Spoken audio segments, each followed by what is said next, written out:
Richard Kingsmore with you tonight on the J-Files, and I would have been pretty disappointed if they hadn't have done that one live when I saw them. But they did. Tool, 46-2 from the Arnhem release.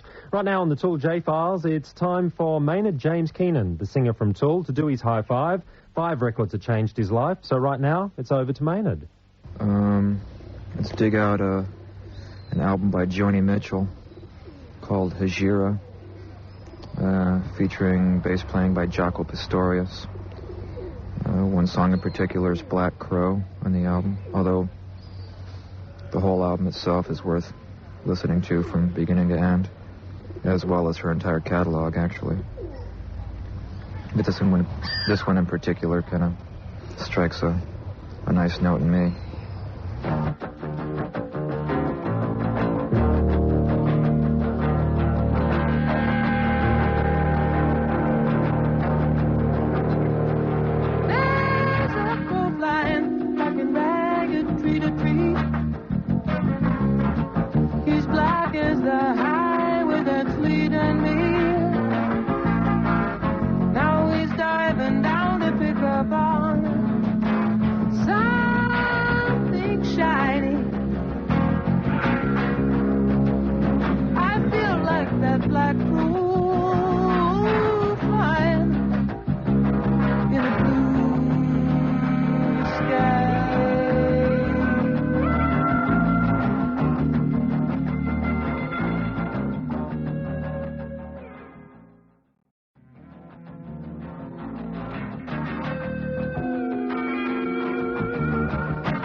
You just said before we heard that track that it strikes a note within you. Can you tell us a bit more about why it does mean so much to you? No, not really. I think it's more important that people just kind of, they hear the, maybe the title of the song or hear the name of the album and go out and pick it up and just kind of experience it for themselves. I don't really go into too much detail because trying to explain music, you shouldn't really have to explain it, really. You should just be able to hear it, and it either moves you or it doesn't. Maynard James Keenan there from Tool, and the first selection in his high five, Joni Mitchell and Black Crow, taken from the Hejira release. We'll have more of his high five throughout tonight's J-Files on Triple J. Richard Kingsmore with you tonight on the Tool J-Files. Let's hear another couple in Maynard's high five right now. I'd like to see if we can dig out an album by the Swans. Actually, it's 2 albums because they came out simultaneously, called Holy Money and Greed. It's 2.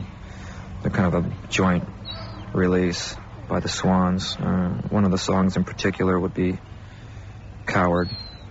Can you tell us a little bit about the Swans? We know them as being a band based in New York. Do you know much of the history of the band? Michael Gira started doing stuff that I can dig up back in like 80, 81, 82. I think the first actual release was in 82 with the Swans, and he's gone through quite a lot of transforming over the years. The mid to late 80s were probably his most brutal period. and deconstructionist, I guess. Very minimalist. So. And it's sort of become a bit more mellow as the years have gone on. Yeah, he's gotten more into. He's still kind of maintained his minimalist approach to music making, and really driving home and sitting on particular riffs. But for me, the most moving period that the Swans had was in the mid to late 80s. And in this particular case, the song Coward from the Holy Money album. I'm a coward. Put your knife in me.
Swans there tonight on Triple J. Maynard from Tool is doing his high five tonight as part of the J-Files. You don't find the Swans' music too doomy or gloomy at any point? Yeah. Yeah, I do.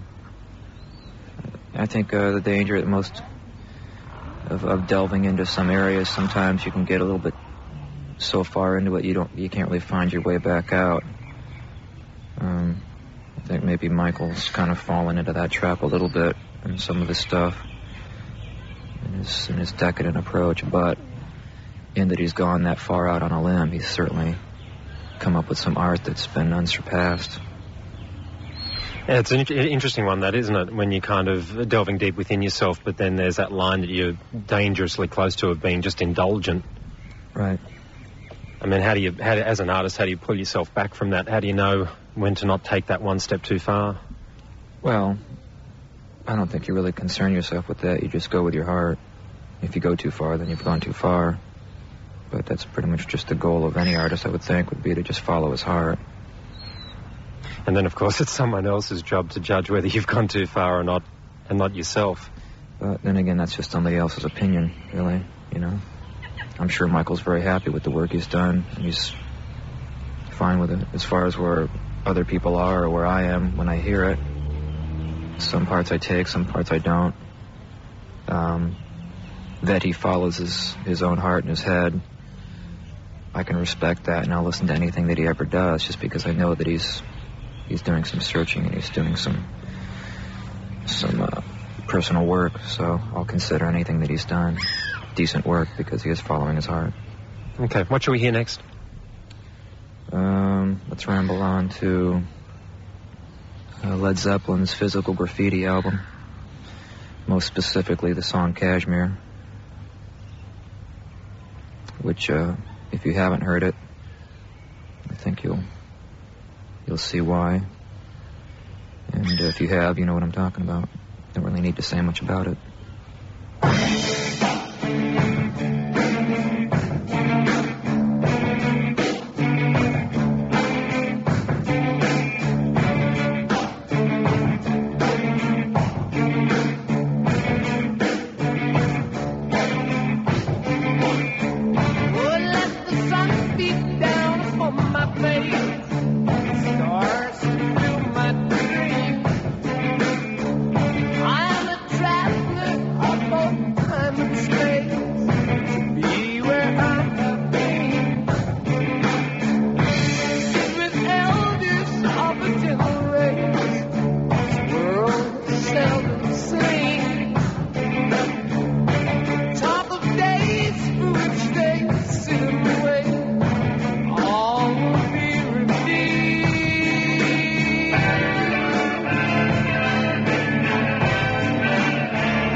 Fairly classic piece there from Led Zeppelin, Kashmir, from the Physical Graffiti double album, and another selection tonight on the J-Files on Triple J from Maynard from Tool.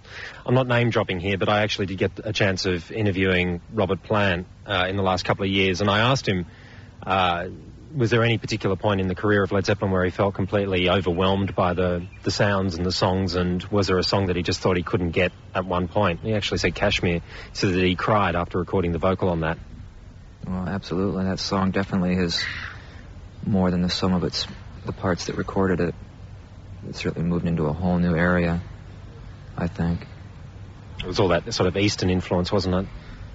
Yeah, that, and I mean, Led Zeppelin it's classic rock, and some of it still kind of holds up, mainly because it borrowed a lot of blues, and it's a heavier version of that, which is reminiscent of, all that's intense and heavy and grind your hips and all that stuff. But that's why I think Kashmir is a song that just kind of popped out without them even realizing that it was going to pop out. That's why it's a powerful song.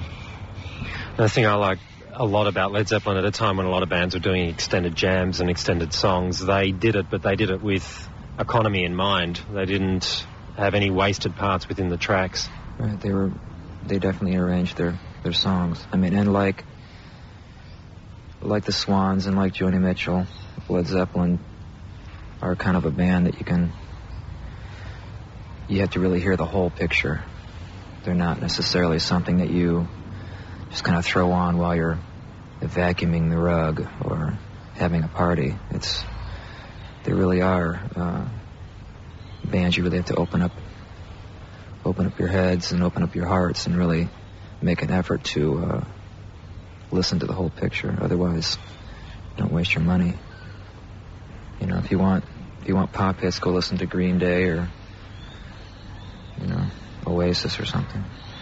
In My Time of Dying, I reckon, is one of the big tracks from that album as well, so that'd be something I'd recommend for listeners too. Did you get into the Page and Plant stuff they did just in the last couple of years? Are we allowed to swear on here? Yeah, to a certain degree. Go for it. I'll just say no, then. I didn't get into it. Okay, fair enough. Maynard James Keenan there, the singer from Tool, doing a few more in his high five. All right, so far tonight we've heard 3 songs in Maynard James Keenan's high five: Led Zeppelin, Joni Mitchell and the Swans. It's time for number 4 and 5.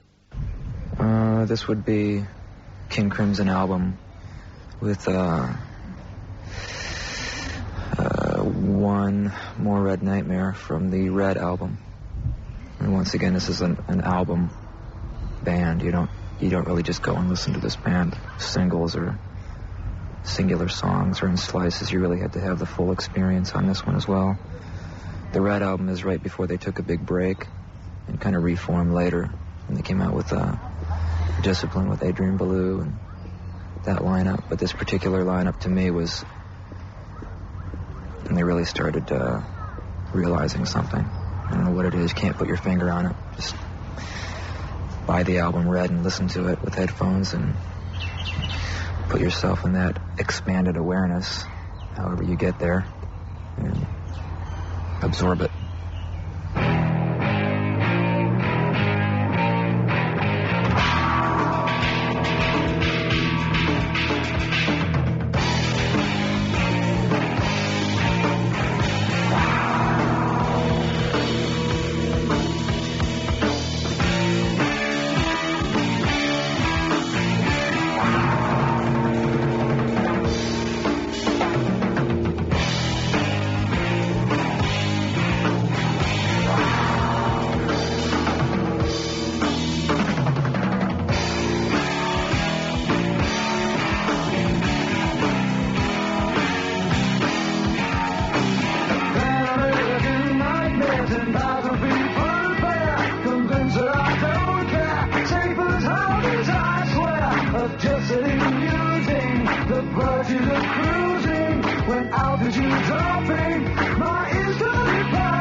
King Crimson there on Triple J.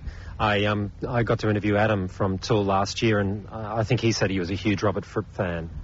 Absolutely. Do you think the sound of that sort of extends into his playing a lot? Well, Because Robert Fripp could be pretty intricate in his guitaring. Yeah, yeah, in some ways, yeah. Adam's not really a technical player. He's particular, and he's very into the details of what he's doing. But as far as the technical aspects, he's certainly not, a scale master or anything like that. So he really is a person who's taking his ability and really concentrating on the sounds and how they fit in with the rest of the sounds. So he's relatively, maintaining a relative objective view. And I think that's how a lot of the King Crimson guys work as well. They're very much into listening to each other, even though they might have a basic structure that they're following. It's really about fitting themselves in with each other. And feeding off who's standing next to you in the recording studio, rehearsal room, or on the live stage. Exactly. Okay. Can you just... What does it mean being in a band like Tool as well for you personally? You've talked a bit tonight about some of the music that means a lot to you. What does your own music mean to you? I'm not really sure. In a few years, maybe I'll be able to look back and see, but right now we're right in the middle of it, and we're just kind of going with it. So it's hard to say. Is it the most important thing in your life? No.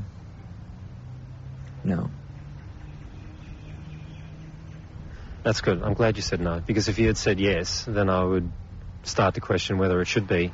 Do you think for a lot of artists that you love their work, do you think, it's hard for you to say, but do you think that music for them has been their lifelong passion and ambition as well? I guess the best examples I can give of that would be somebody that I admire, like, say, David Bowie, who has completely put music aside and just gone and done other stuff. Just kind of ignored it for a while. Or not taking it so seriously that he can't experiment. I'm not really a big fan of the Tin Machine stuff, but I can completely respect that he did it. Just like I was saying about Michael Gira with the Swans, I can respect anything those particular artists do because they're following their hearts for the most part, and in a lot of cases, the ones that are the better musicians are the ones that don't get so absorbed in the music that it's the only thing in their life. So if music isn't the most important thing in Maynard's life, what is, do you think? None of your business. Fair enough. Maynard James Keenan from Tool has been with us tonight on the J-Files. One more track in your high five. What's it going to be? It's not really a single track. It's a whole album. It's Peter Gabriel's Passion album, which is the soundtrack to The Last Temptation of Christ. And there you go. Just buy it and listen to it. You'll understand. It's a pretty long album. It's 60 minutes, 65 minutes. And it flows one piece into the next. It's, I guess I could describe it kind of like a Pink Floyd album, but it's got much more Eastern influence to it, and it's a whole experience. You're Pink Floyd, on the subject of Pink Floyd, are you a Pink Floyd fan as well? Oh, absolutely. Absolutely. Them, King Crimson, Led Zeppelin, they all like to do long extended songs. Is that where that part of the Tool makeup came from for you? Not necessarily. I grew up listening to Kiss, AC/DC and that kind of stuff, so they certainly were a big part of my life growing up, but I don't know. I just, when it comes to like films and television and stuff, I tend to like movies more than sitcoms, and I tend to read books more than poetry, and I just gravitate towards that kind of stuff, so. Being absorbed in, the whole picture. Right. Okay, Maynard, thanks for your time. That was great with your high five. And here it is right now, your final pick, Peter Gabriel. And enjoy the rest of your stay in Australia. Thank you.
Featuring alongside Peter Gabriel, the voice of Nusrat Fateh Ali Khan, as well as Yusin Ador, and well, that's actually the title track taken from the album Passion by Peter Gabriel, music for the film The Last Temptation of Christ. And that's the final selection in Maynard James Keenan's High Five. So it was a Peter Gabriel Passion album, King Crimson's Red album, Physical Graffiti by Led Zeppelin, the Swans album from 1986 called Holy Money, as well as Joni Mitchell way back in 1976 with the Hejira record.